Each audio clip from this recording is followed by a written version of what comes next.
Damilola Oladimeji, fondly known as Dazzle, is a certified emotional intelligence coach.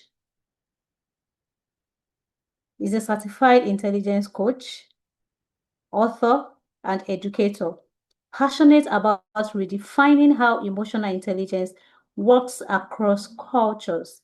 She is the creator of the Bridge model, bicultural intelligence for development, growth, and effectiveness, a pioneering framework that bridges individual effectiveness with communal wisdom for leaders navigating multiple cultural contexts. Grounded in both Goldman's AI competencies and Ubuntu philosophy, Dazzle's work helps leaders, teams, and organizations become biculturally fluent, developing emotional intelligence that thrives in both individualistic and collectivist cultures. Her approach has guided African professionals, global executives, and multinational organizations toward more inclusive, culturally intelligent leadership. With a background that blends literature, psychology, and cultural insight, Dazzle holds an MA in African Literature from the University of Ibadan, as well as certifications in emotional intelligence coaching and positive psychiatry and mental health from the University of Sydney. She is also the author of Mirror Conversations, Mastering Emotional Intelligence, and Crested Crown, and the creative force behind the Dazzle with Words spoken word competition. Through coaching, workshops, and speaking engagements, Dazzle empowers leaders to embody the 5 dimensions of the Bridge model: bicultural awareness, relational regulation, integrated motivation, dual empathy, and global local stewardship, building a foundation for truly inclusive and effective leadership in a global world. Thank you so much for having me. It's such a privilege to converse with you guys. I consider it a very rare privilege. Every opportunity I get to speak about emotional intelligence means so much to me, and I do not take it for granted. And I think that beyond this being a worthy session for you, I think it's going to be very worthy for me as well. Like it's such a beautiful thing. Like I said, every time I have to talk about emotional intelligence, I do not take it for granted. And today is such a funny. So today I'll be talking to you about emotional intelligence. My name is Dazzle, like she has mentioned, and I'll be talking about emotional intelligence. And the first slide you can see here says from reactive to intentional, the foundations of emotional intelligence. So I see a lot of people talk about emotional intelligence as a soft skill, but I do not subscribe to the idea. I think emotional intelligence is the very infrastructure through which we live life. Because the person in the room with the highest emotional intelligence has the most influence. Because we've seen it happen time and time again. People with the highest technical skills, people who can, do the job, they have the intelligent quotient. But because they are lacking in emotional intelligence, the person with emotional intelligence can overtake them and go further than them. Studies have shown that in years to come, we'd see a lot of people with emotional intelligence leading teams with people that have better technical skills than them. So it will do you a whole lot of good if you can learn emotional intelligence so that you become that person with the highest emotional intelligence, that person with the most influence. Now, emotional intelligence does not make you a witch or a wizard. It just makes you somebody who understands their emotions and knows how to harness the emotions appropriately. You have been managing people your whole life, but who has been managing you? Your emotions have been making decisions, ending relationships, and limiting opportunities, often without your permission. Tonight, we're going to change that. We're going to change it and put you at the wheels of your emotions. You own your emotions don't own you. And let me say this very quickly, that the idea behind all of this is to make sure that you become somebody who knows their emotions. I'm not here to teach you how to suppress your emotions, because I see a lot of people tilt towards that. They tilt towards, oh, I don't want my emotions to rule me. So they suppress their emotions, or they keep their emotions in places and then just run life. Now, the thing is, those emotions that you are keeping without addressing, they are going to come back someday, and it's going to be very messy. So, what we're learning is not suppression of emotions, it is emotional intelligence. That is the intelligence that helps you to manage your emotions. As we proceed, you understand better what I mean. And you have to become somebody that your emotions don't make decisions for. Your emotions are just information carriers. They do not make decisions for you. Whatever your emotion says to you, whatever your emotion says to you is just an information. Some people say that, oh, I was angry, that's why I broke a bottle or two. You see that I am angry is an information.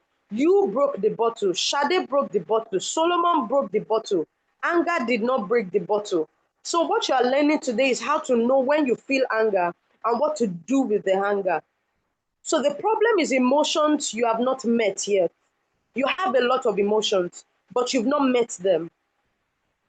Because every outburst has a story, has a backstory, and every shutdown has a wound.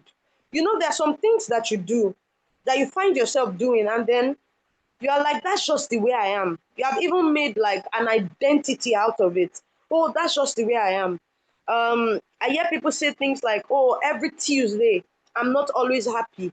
I don't know, I'm just not always happy. So they tell their roommates, they tell everybody around them, every Tuesday, I'm not happy. So I beg you, don't carry your nonsense and reach my side, because I'm going to change it for you. If we just calm down a little bit, we'll find out that something happened to her on a Tuesday 4 years ago, and she has not addressed that thing and has now made it spill into every other Tuesday 4 years down the line. And every outburst has a backstory. You have a roommate, and every time this particular roommate does something to you that triggers a particular emotion in you, but because you have refused to address that emotion, one day you're going to have an outburst, and then they're going to ask you, why are you reacting this way?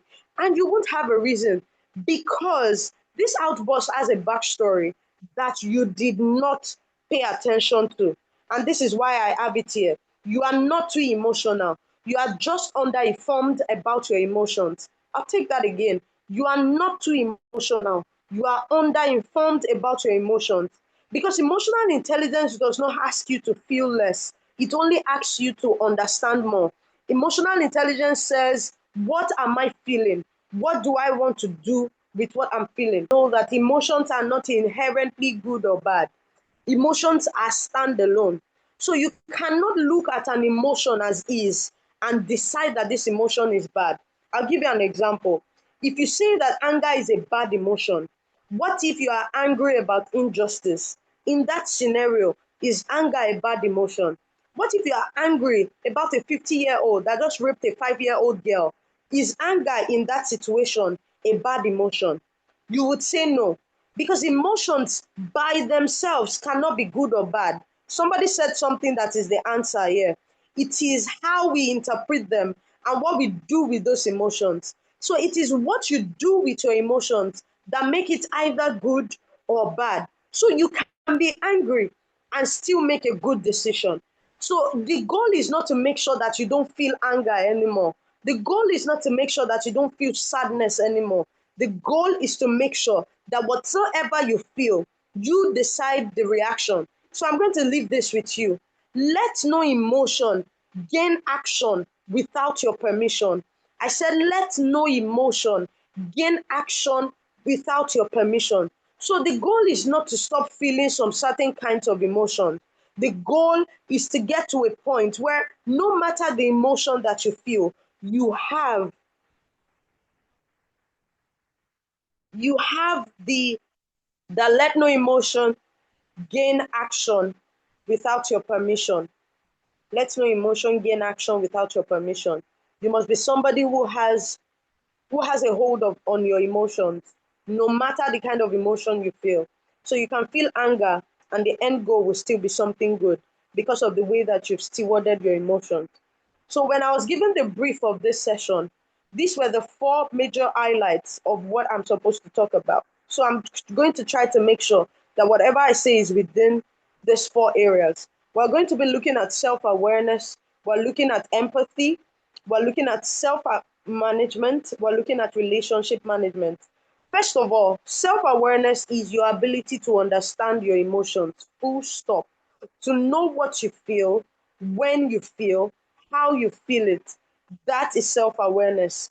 This is what I feel at this time.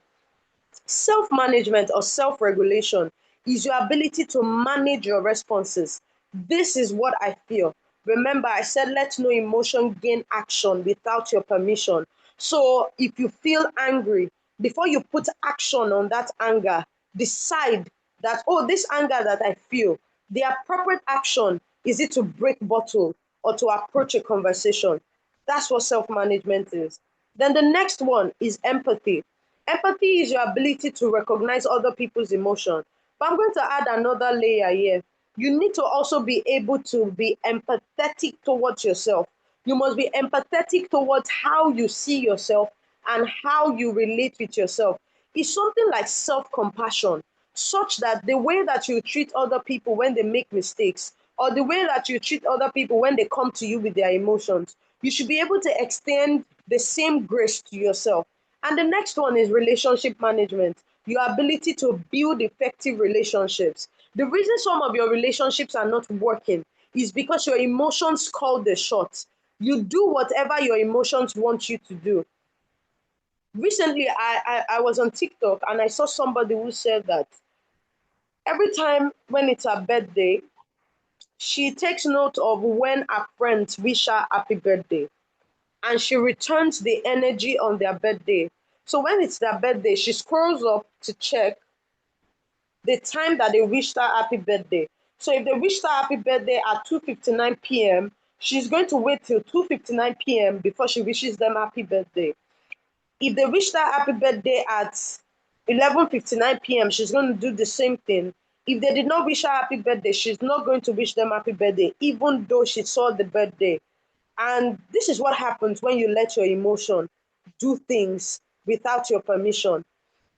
Because even if you feel slighted by what your friend has done, the same thing to do, what somebody with emotional intelligence would do, is approach a conversation. I noticed that you did not wish me happy birthday, and I was hurt by it. Is there a reason? Did you not see that it was my birthday?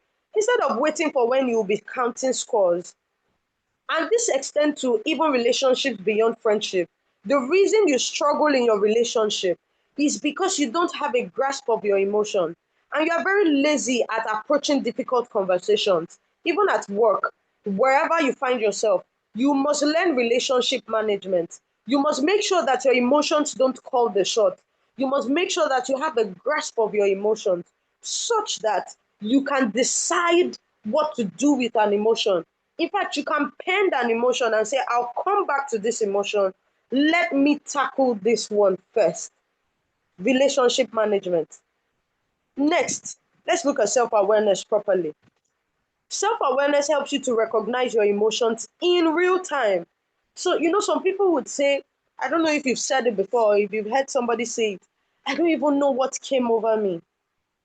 Self-awareness will teach you to know what came over you. You must be able to know what came over you because you must understand your triggers. You must know how emotions affect your thoughts and your actions.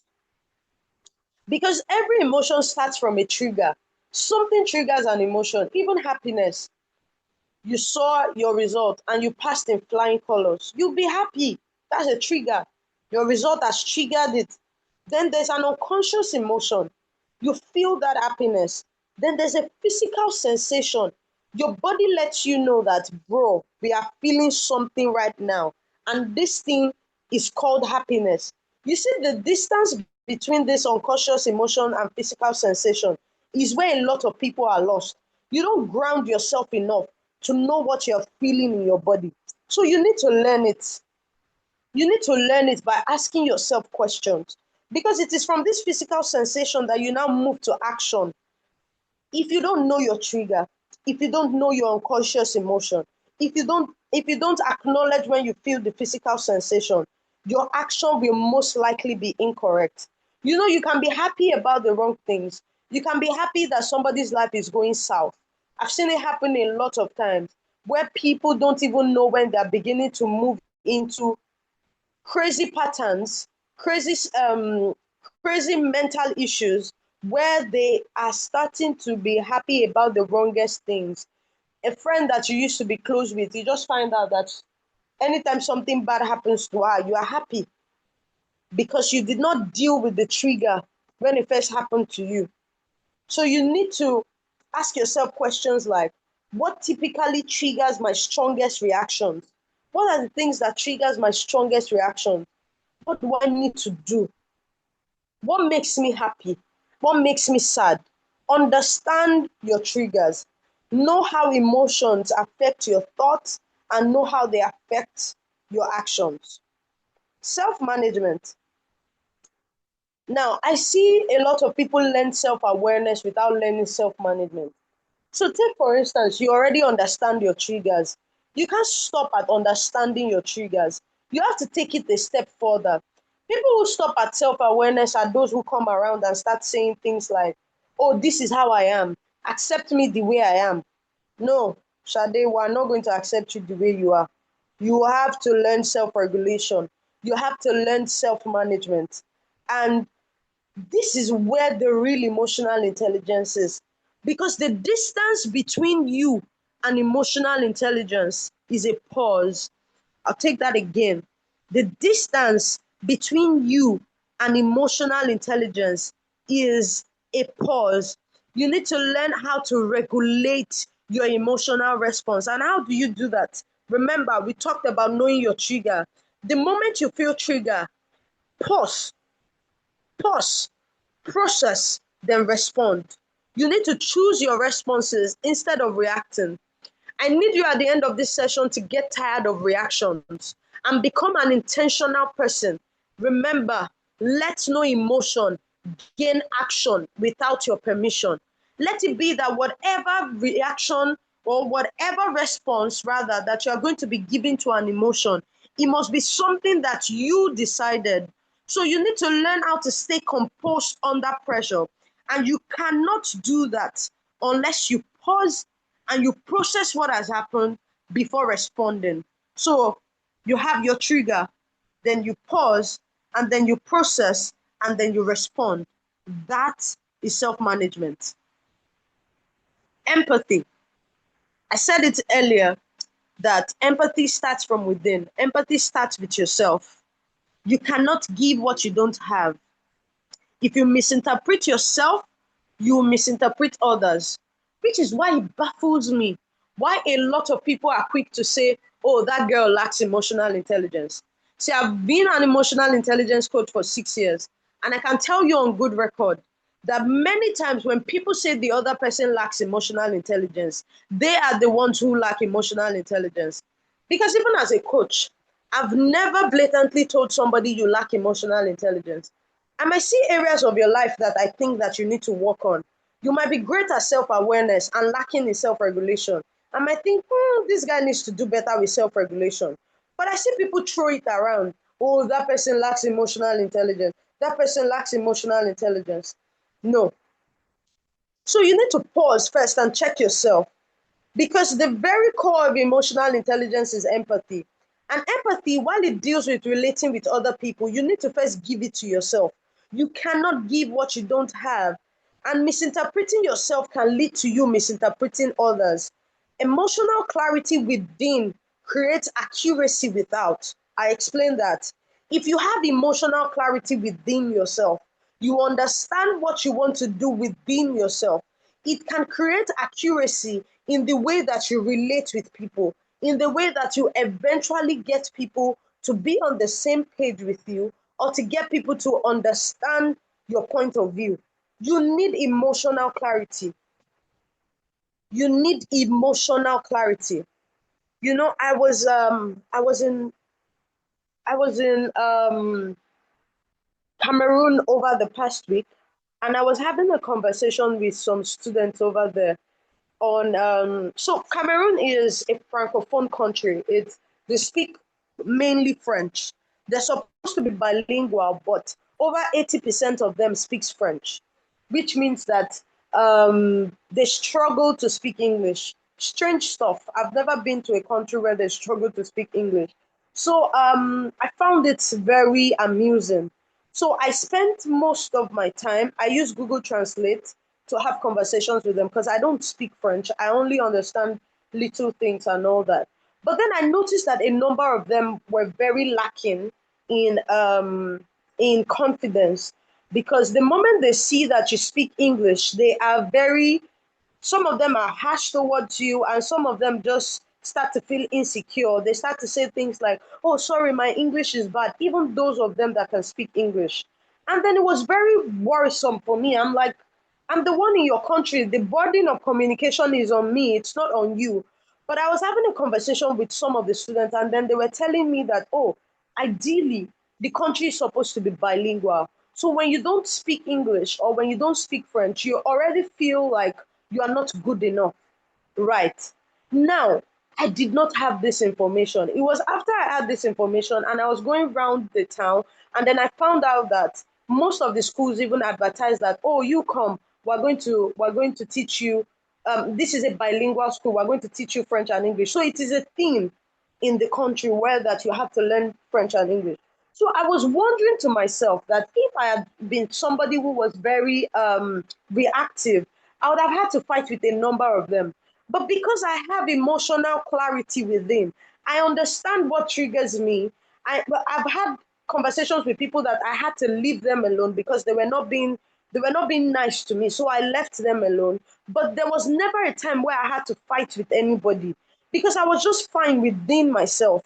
And then I was happy that that was my disposition, because when I now understood the reason behind some of their emotions, I was like, oh, that makes sense. That makes sense why some of them were reacting this way. You can take this scenario and put it in your context. If you have peace within, if you have emotional clarity within, there are certain conversations you will not be having. There are certain ways that you'll be able to extend grace to people because you just get it. You're just fine within yourself, and you can be accurate when you are relating with people. I don't know if you get that. If you got that, please type it. Empathy is not guessing, it is informed understanding. If you listen to the example I just gave, you'll understand this better. So, empathy helps you to recognize emotions in others, respond with awareness, not assumption, and interpret beyond words. So, you can tell. So, let me explain this: respond with awareness, not assumption. So, even when I did not know that something was up with my Cameroonian guys, I did not just assume that, oh, they're terrible people. I had a lot of people told me in advance when I was going to the country that that, oh, some of them can be harsh, some of them can be this and that, but that's all assumption. I was going to see for myself, and that's what empathy is. You need to know how to respond with awareness, not assumption. And then by the time I understood the reason behind their action, it doesn't excuse the way that some of them behave, but it still made me just understand their perspective on why they had their guards up and why they were behaving that way. I don't know if that makes sense to you. And that's what empathy is. You need to be able to interpret beyond words. You need to be able to know that even though this person has said this to you, there must be a reason behind it. And if you can, find out the reason so it can ground you and let you know how to react appropriately. Relationship management. See, the basis of relationship management, guys, is effective communication. Remember at the beginning, I mentioned something about difficult conversation. If you can learn communication, if you can learn how to listen empathetically, you know, I know a lot of people have probably taught you, oh, you need to listen, I don't know what they call it, attentively, or you need to listen a certain way. Me, I think as an emotional intelligence coach, I believe that the best way to listen is to listen empathetically. That is, you are able to put yourself in the other person's shoe while listening. Now, don't get me wrong. Empathy does not mean agreement, it means understanding. I said empathy does not mean agreement, it means understanding. So I can understand you and not agree with you. So I'm not saying that you should go about being somebody else just because you want to be empathetic. That's not what I'm saying. I'm only saying that you need to learn how to understand people and make your decision from there. This will help you even as a team lead. It will help you at work, such that when you are even delivering your judgment to people, you understand them and you are making an informed decision and you are giving an informed judgment. So you need to learn how to communicate effectively, because that's what's going to help you to manage conflict, and that's what's going to help you to build trust and build collaboration. So I'm going to ask you, where do you operate? How to know if you operate at the reactive state? If you're very impulsive, you just do things, you are very reactive. If you're emotion driven, you do whatever your emotion says. We're angry, boom, bust a bottle. We're, we're, we're sad, you wrap your head, you decide that you don't want to. I don't know if it happens to you. It is when you are sad, you don't want to listen to your favorite music. Does it happen to you? It's when you are sad. That's when you decide that I don't want to listen to my favorite music. I don't want to eat my favorite food. I just want to be locked up in here. Mm, exactly. When you should actually be eating your favorite food, when you should be. So, because the thing with emotions is that emotions are, let me explain it this way using our brains. So, in your brain, you have something called the amygdala and you have something called the prefrontal cortex. Your amygdala is responsible for fight or flight. This is what that means. So your amygdala is a very reactive part of your brain. Your amygdala likes to just do things. Oh, I'm sad, everybody get out. I hate the world, I want to kill myself. The world is so unfair to me. That's your amygdala. Then there's something called the prefrontal cortex. That's the part that you engage for self-regulation. Your prefrontal cortex will say to you something like, why are you sad? Can we really can we demystify this sadness? Why are you sad? What can you do to approach this sadness? That's what your prefrontal cortex does. Now, your prefrontal cortex grows. Recent studies have shown that it keeps growing until you are about 32. Up until last year, the age was 25, but now it's about 32. I think a 2025 study shows that at 32, at 26, 27, 28, you're still growing your prefrontal cortex, right? While it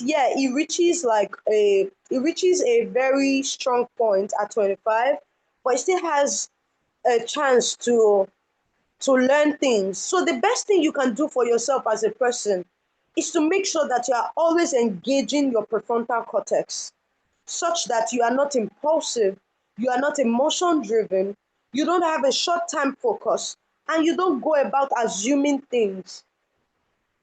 That's why some romantic relationships don't work too. The guy did not pick your call, and then the next thing, you send him a stinker. If you know you are not interested in this relationship again, just tell me, because I don't understand. I've been calling you, you did not even pick. But what's going to happen now? Sure, you are not doing again, just talk. By the time you do it 5 times, the person is just going to be like, talk. I think you need to go and get yourself together first. When you get yourself together, then we can now do this relationship thing. Because nobody wants to babysit emotions. You need to get yourself together. You are always assuming things. If you pass by some people, and you greet them, you say, ah, they did not respond to me because they think I'm not fine, because they think I'm dressed a certain way, and all those many, many things.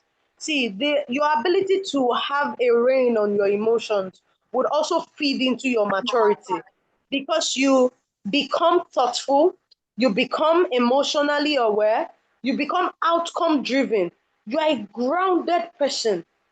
You are a grounded person, and you are not just somebody who hops on emotions. You just hop, hop, hop. You know how to hop now. You know how, what's this animal that hops on things? So you need to become somebody that is very, very intentional. It will even make the conversations that you have very rich. Instead of always having reactive conversation, so some of you don't even have conversation. You just yes, kangaroo, thank you. Some of you don't even have conversations. You just go ahead and you just accuse people. You see your husband, you say, I think you don't love me anymore. Because if you love me, what happened to saying, so the other time when you did this, I felt this way. I'm not sure if that's what you want me to feel, but this is what I felt, and I would like us to talk about it. Rich conversation, conversation that moves relationship forward. Joy, you said this is you. Receive your healing by fire. So this is the real life impact of having emotional intelligence. First, you become better at decision making. You have stronger relationships. You have increased confidence. You know, I said something about how learning emotional intelligence feeds into your maturity. It even feeds into your self esteem because you are well grounded. You have a rein on your emotions. It also improves your leadership presence. So, this is something I want you to take with you daily as you navigate life. The first one is to always pause before reacting. I said, pause before reacting. Then another one is to name your emotion. I think this should have even come first because studies have shown that once you name your emotions, you already have control over it by 30%. I'll take that again. Once you can name your emotions, you already have control over it by 30%. That's why I call it name it to tame it. If you can say what you feel, you are closer to managing that emotion than somebody that says, I don't know. Bingpe, what's wrong with you? I don't know. Solomon, what's wrong with you? I don't know. Just leave me. I don't know. Some of you would say that I'm just not happy. Oh God, you are just hungry. Go and eat and then come back. We'll talk. So you need to learn how to name your emotions. Find out, sit with yourself and find out what you feel. Sit with yourself and find out what you feel. Then the next thing is ask better questions. I said it, when you want to have conversations with people, ask better questions. Ask questions that move the conversation forward, not accusations, not tantrums. Just ask better questions and listen actively. Like I said, the best way to listen actively is to listen empathetically. You know, I'm going to stop here for a bit and take reactions. What have you learned so far?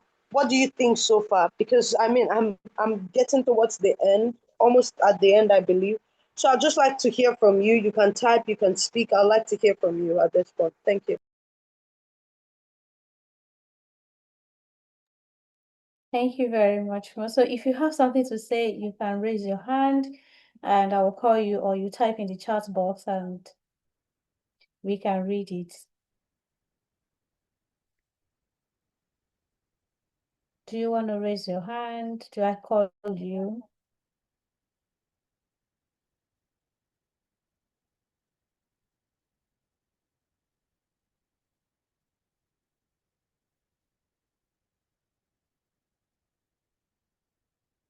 Okay, Gift is saying, name it I learned name it to tame it.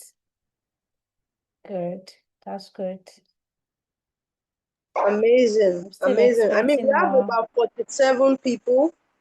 I would love Yes. to hear a lot. Okay, Usman says, my takeaway at this point is that empathy does not mean agreement. It means I understood you. I understood it. Right, Okay. Naming my emotions is the first step to taking control of my emotions. Awesome. Abdullahi Alimat, I learned you own your emotions. Your emotion doesn't own you. Okay, oh, Mr. some people are Nicholas raising says, their hand. okay, Oluwatobiloba, you can unmute and speak. All right, good evening, Ma. Thank you so much. All right, so one thing I learned that was peculiar to me was the part of to pause, to process, and to before responding. And sincerely, while I was just thinking about it and reflecting, I've noticed that most people, we are always pushed to want to give an immediate reaction or like to give an answer now. Like, why not just give me the answer now? Just give me as it is, or just react to it. Yeah, Meanwhile, the process is supposed to be to pause. And I think that pausing will take a lot of patience because it might even be at the heat of the moment. But pausing will enable a response that is here, that is better than just coming out of reaction. Yeah. Thank you, ma'am. right, right. Amazing. Adini Deborah is also raising her hand. Yes, but we have a question here, Ma. I don't know if I Okay. should read it. So, the question says, for some that English is not our first language, actually naming an emotion can be difficult. How do we go about that? I mean, language is fluid. While English might not be your first language, you can use your language to name an emotion. I mean, I speak Yoruba as well, and I can express in Yoruba what I feel. I know tí inú bá ń bí mi. I know tí like oh inú ò bí mi but mo kàn fẹ́ kúrò ńbẹ̀. I don't know if you get. So I just want to leave. I'm not angry, but I just want to leave here before it gets to the point where I get angry. So I think whatever language you feel, there is a word or there's a way to express what you feel. So the idea is not to speak English. The idea is just to name whatever way you can name it. And one thing that would also help you to name emotions is to improve your emotional vocabulary. So sometimes we assume that we know the meaning of words. I said it the other time that sometimes people would say that, oh, they are not happy, but in actual sense, they are just hungry or they are just irritated. So take time sometimes before you say, oh, I am angry, check the meaning of anger. Don't assume that you know. Oh, I am sad, check the meaning of sadness. Don't assume that you know. So whatever language you speak, just use the language to call yourself to order, to tell yourself, this is what I feel. What do I want to do with what I feel? Yeah. Thank you very much, Ma. Thank you so much for that clarity.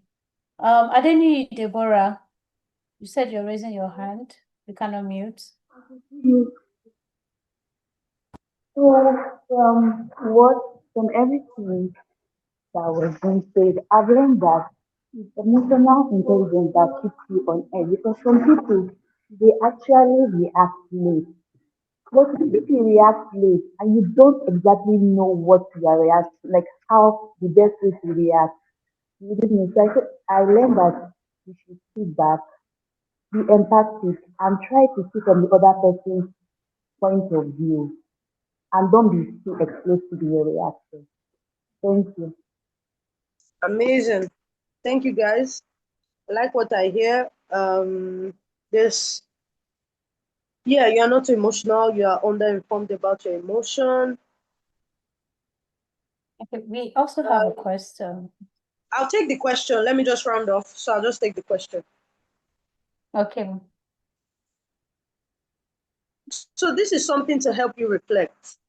What emotion do you struggle to manage most? And how does it affect your decision? What would change if you managed it better?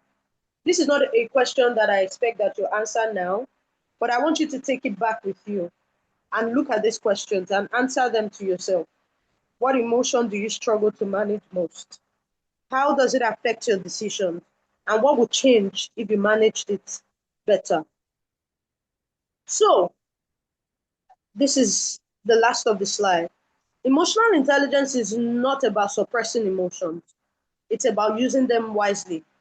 So, I'm challenging you to start noticing, start pausing, and start choosing, because your growth begins with awareness. Thank you very much. So, I'll move to the question. Oluwadamilola says, I cry a lot when expressing myself. Does that make me emotional?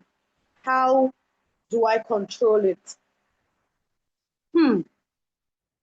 So crying here is not the problem.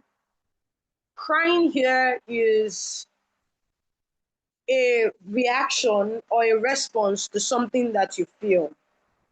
Now, crying becomes a problem if because of crying, you you make us unable to address a situation. I give you an instance. Say, for instance, you and your friend have an issue to iron out, and then while you're trying to talk about it, you start crying. And then because you're crying, the other person feels uncomfortable, and then the person says, you know what, let's just forget about it. That is not okay. So while crying might be an emotional outlet, you need to make it abundantly clear that I'm sorry, for now, I'm not able to manage the way I cry when I feel an emotion strongly. But in spite of my crying, I would still like us to deal with this issue appropriately. Even if I'm the one at fault, I would like us to still get to the root of the matter. This is so that crying does not become a manipulating tactic, such that the moment you start crying, the other party just feels like, oh, you've won, let's just forget about it. So make it clear. I might cry in this conversation, but it doesn't mean that I don't want to have a very rich conversation or that I don't want to move our relationship forward. So please ignore the tears when you have to, and let's just have a conversation. You should do this while you're learning to keep your tears for after or before the conversation. I don't know if that makes sense. Yes, ma. It does. It really does, ma. Thank you so much. Lola Wolabi, you can unmute and ask your question before we read from the chat box. Okay, good evening, ma. I don't know if anyone can hear me. Can you? We can hear you. Yes, I can Okay, hear you. thank you so much, ma. And my question goes like this. I'm bringing it out from this communicating effectively about how you feel and all. So, what about in a case whereby you you just feel no? You said we should not assume. Okay, let me use a scenario whereby the people you are with, your circle, they don't really appreciate what you do, or they don't even celebrate your wins, and you notice this, and you decided to, instead of communicate, to detach, because you assume, or you feel like, okay, why are my friends not celebrating me? Why am I the people that I call my friends, why are they not celebrating me? Why are they not even saying, oh, I see your progress every day, or try to, say, oh, wow, encourage me? So that moment, are we meant to really communicate to them that, oh, you are not celebrating me, and that kind of thing? I feel like it will really be somehow. So, like, how can we deal with this situation, ma? Okay, thank you very much. Do you celebrate them though? Let me get that out of the way. Yes, little, Okay, that's fine. I That's do. fine. All right. So I'll use an example to answer the question. So I had a friend. I say had because the person is no longer a friend. The person is now an acquaintance. So I had a friend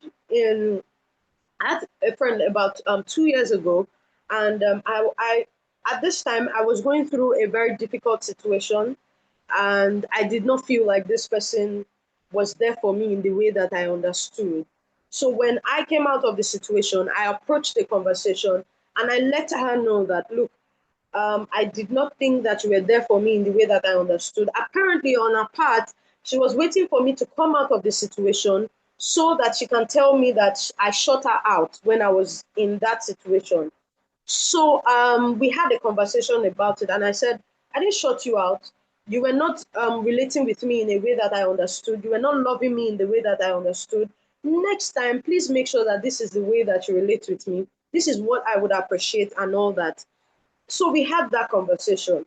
And then life did its thing. And then we continued the friendship. We continued it. It continued to be a wholesome friendship, and we were having like a great time. And then life dealt its blow, and she was in a similar situation. And then I made sure to ask her how she would like me to come in at this time. And then the moment she communicated what she wanted, I went out of my way to be that person for her, to be that friend, and love her in the way that she understands. If you note, I'm saying love people the way that they understand, because many times we assume that there's a way that people should be loved. You should ask people the way they want to be loved, especially when you value the relationship. So I asked her what she wanted, and then I gave her what she wanted at that time. And then again, I found myself in a similar situation 2 years down the line. And once again, she was nowhere to be found. Once again, she was insisting on loving me the way that she understood and the way that I did not understand. So I cut it off. I made her understand that I don't think that this friendship is where I should be in, because I don't think that you value me enough to be the kind of friend that I want you to be, and that's fine. I think it's just that we don't have. It's just that there's no synchronization right now, and that's fine. We still talk once in a while. We have very, very light chat. How are you? How are you doing? And all that. But we do not have the level of friendship that we used to have anymore. So I give that example so that you can know that emotional intelligence does not keep you bound in relationships where you are not valued. Emotional intelligence can take you out of relationships. Emotional intelligence is also supposed to help you to know where you should be and where you should not be. But make sure that you are extending grace. Make sure that you are having conversation. So don't just up and leave. Have conversation. Ask questions. Ask questions. Ask better questions. And don't just assume that they don't want to celebrate you. What if they don't know how? What if they think it doesn't mean much to you? Have the conversation. Thank you. Yeah. All right. So my question is the duration of the pausing before responding. Okay, I noticed that personally for me, is there anything that's been slow to respond? For instance, I, yes, because I do not want to act on my emotions or to react, I tend to like take a while to okay, absorb it in to get a proper response before I could respond. So, is there anything that's been slow to respond? I've noticed in some situations whereby the moment when I'm now okay, I now have the good response, like that I want to respond now, or a better approach to a particular thing someone did to me or a friend did. Sometimes it might look as though probably it took a while, or is there anything that's been slow to respond, like the period of that pausing before responding, ma? Okay. All right. So there's something called social awareness. It's also an integral part of emotional intelligence. Like I said, I tried to stay within the brief that I was given. But social awareness is that part of emotional intelligence that lets you know what is appropriate for every scenario. Now, there are some issues that require that you even take 3 months to process before coming back. And there are some that if you pay attention to in the next 24 hours or even lesser, you would have a response. Now, the thing is, many people use pausing as a weapon. I no go talk anything. I no go talk anything. I say I no get wetin I wan talk. Just leave me. I need to go and think about it. And then you are aggravating the next person. And the next person is feeling like, am I a fool? So there's a way to ask for a pause. If you absolutely must be in a heated conversation. Note, there are some that the person does not even need to know that you're taking a pause. You just come back to it. They don't need to know. You don't need to tell them. But there are some situations where you say that I hear you and I hear you very well. But right now, I'm not able to really reconcile what you're saying within me. So is it okay if I take a moment to just think about it so I can come back to you with a response? When you say that kind of thing, unless you are having a conversation with Mother Gagu or somebody that does not have a rein on their emotions as well, then it won't work. But you should be able to say things like that and say, I'll come back to you. Just give me a moment to think about it and then I'll come back to you. I just need to be able to reconcile what you're saying and I want to give you an intentional response. I don't just want to give you a response off the top of my head. Is that fine? Thank you. Bam, bam, that's it. And the more you get better at emotional intelligence, the more you get familiar with certain situations and you just know the appropriate response. I don't know if you get what I mean.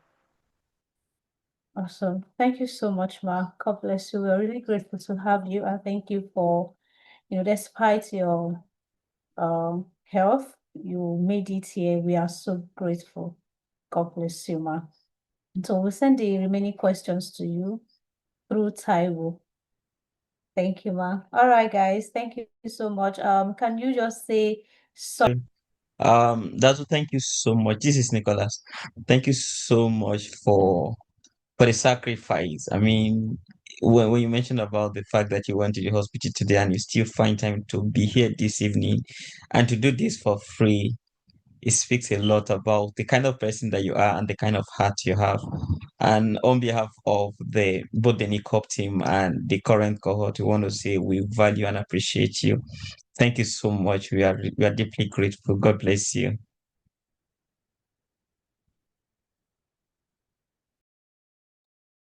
Amen, Thank you, amen. sir. Thank you so much. It's always a privilege to talk about emotional intelligence, and I do not take such rooms for granted. So yes, thank you for considering me worthy of facilitating the session. Thank you.